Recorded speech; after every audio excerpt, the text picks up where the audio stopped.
Hi everyone, we're starting our unit on the skeletal system. I do have my camera on for this because I am going to be walking you guys through different body parts. I am going to ask that you guys open up the PowerPoint for this one because this slide and the next one, they have some videos. I'm not going to play them because it just takes up a bit of time. Yeah, let's get started. So again, for this part of the video, you do need to just press play on your own. I'm not going to do it. You can always go back to the sides and watch it later if you'd like, so you can continue on with this part, but please, please, please watch my videos. So as we're starting our skeletal system, we need to remember our bones are really strong. Remember we watched that human machine video where they talked about how bones are stronger than concrete? Yeah, especially your femur. That being said, I want you to compare bones and a rock. List some different ways bones and rocks are similar versus different. And go. Come up with maybe 3 on each. All right, so your skeletal system has 5 major functions. Remember Gerald in the corner of our classroom? It's going to provide shape and support. Without your bones, you're just a pile of flesh. It also enables movement. Remember, our muscles attach to that skeletal system, which allows you to move. It protects your internal organs, like your heart, your brain.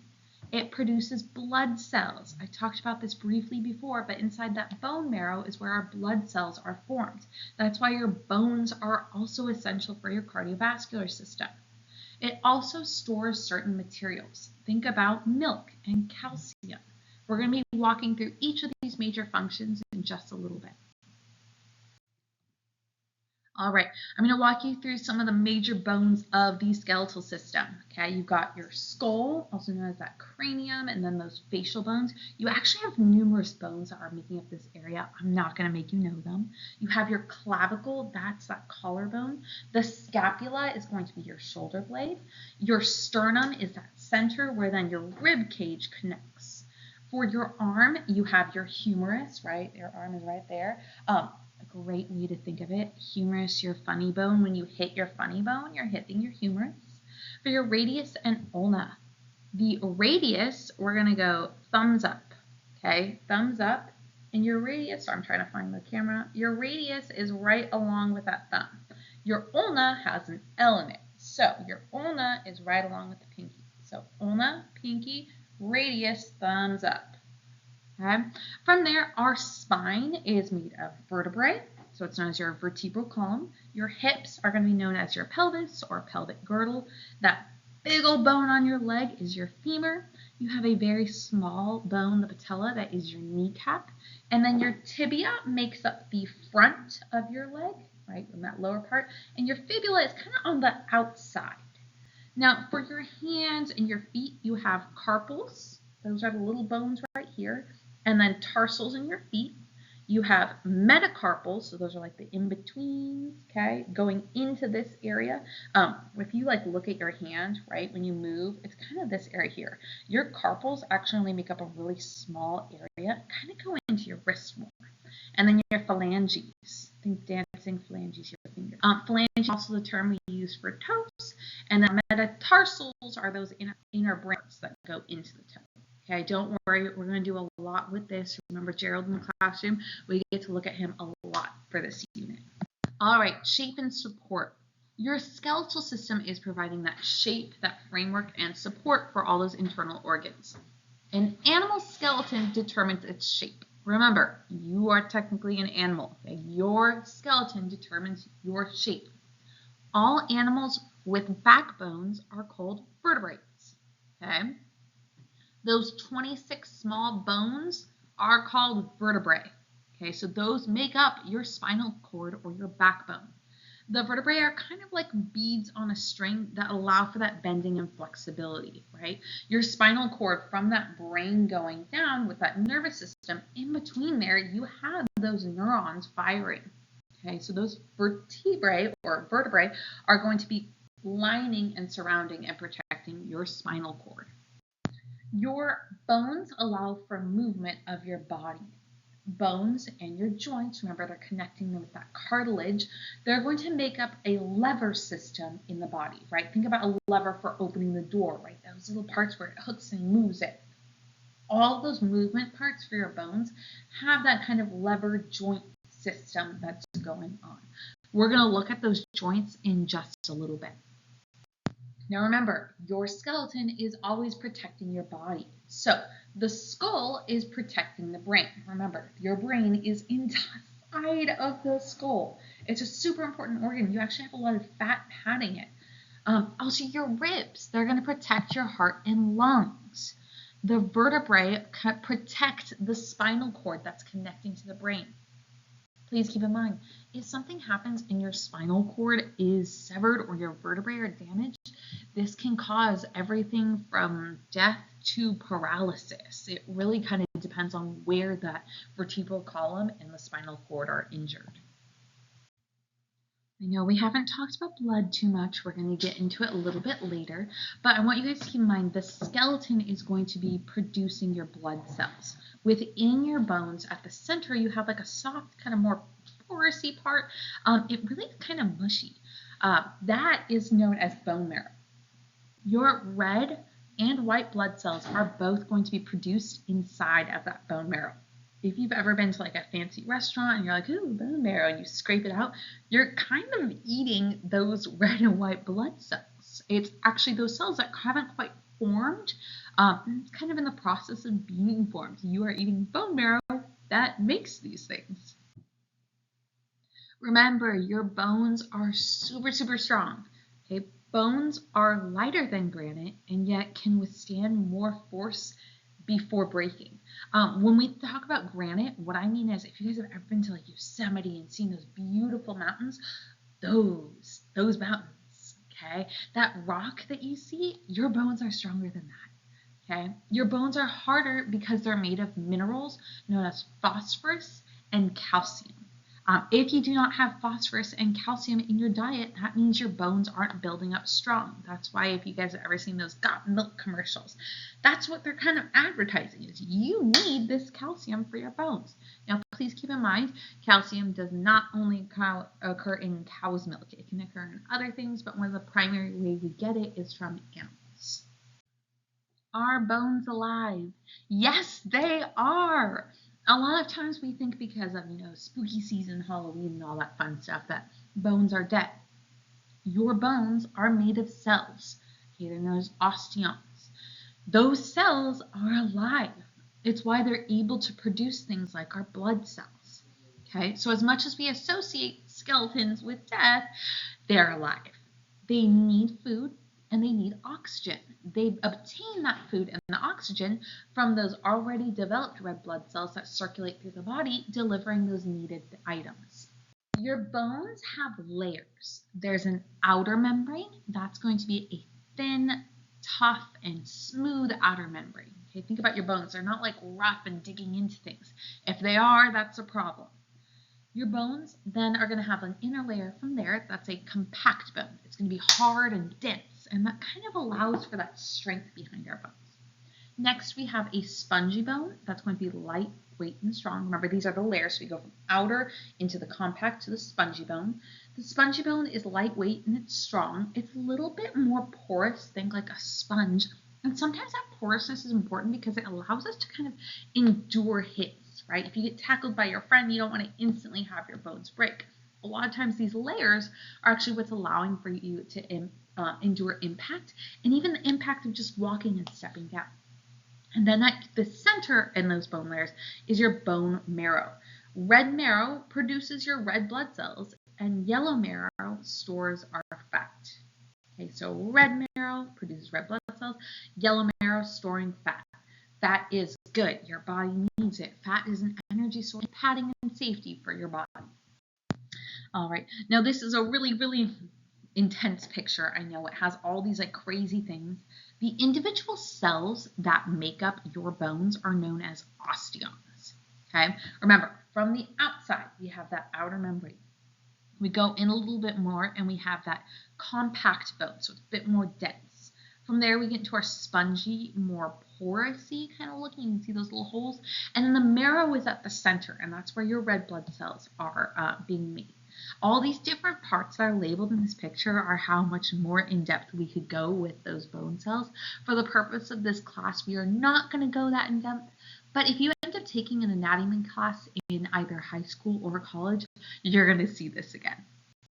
Now, our bones don't just like poof exist and then our body moves, right? Instead, our bones are connected through that connective tissue. In this case, it's known as cartilage. Cartilage is that connective tissue that's a bit more flexible than bone. Now, it's still going to be pretty sturdy.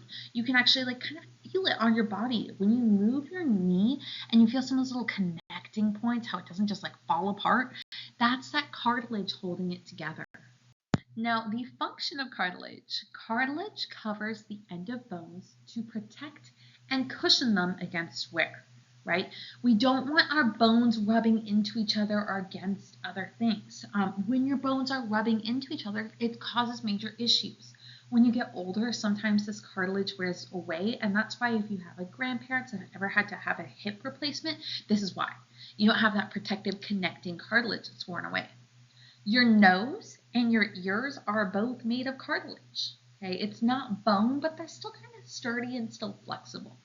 Lastly, a fun fact for you guys, shark bones are all cartilage. Okay, they don't have any actual full bones. That's why their body's a bit more flexible. Okay, so sharks are all cartilage. Isn't that cool? Science is so cool. Now, for your bones, they actually, you're not just like born with poof, all those bones. An infant skeleton is actually mostly cartilage. So right here you can see an image that's actually showing those bones, right? It doesn't quite look right. A great area to look is in the pelvis. All those bones aren't quite fully connected. And the ribs, it kind of looks off. The hands. Now, over time, that cartilage is slowly replaced by bone tissue as the baby grows. One of the reasons for this is that a baby has to be able to exit the female's womb. In that exiting, it actually is under a lot of pressure. If you want to know more about this kind of area, you're going to have to wait until 7th grade science. But that is actually the reason why your body is mostly cartilage, is to be able to get out of that tight space.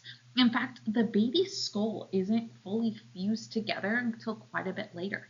It's why you have to be really careful with babies, because they don't have all those bones and strong supports with that connective tissue until a bit later in life.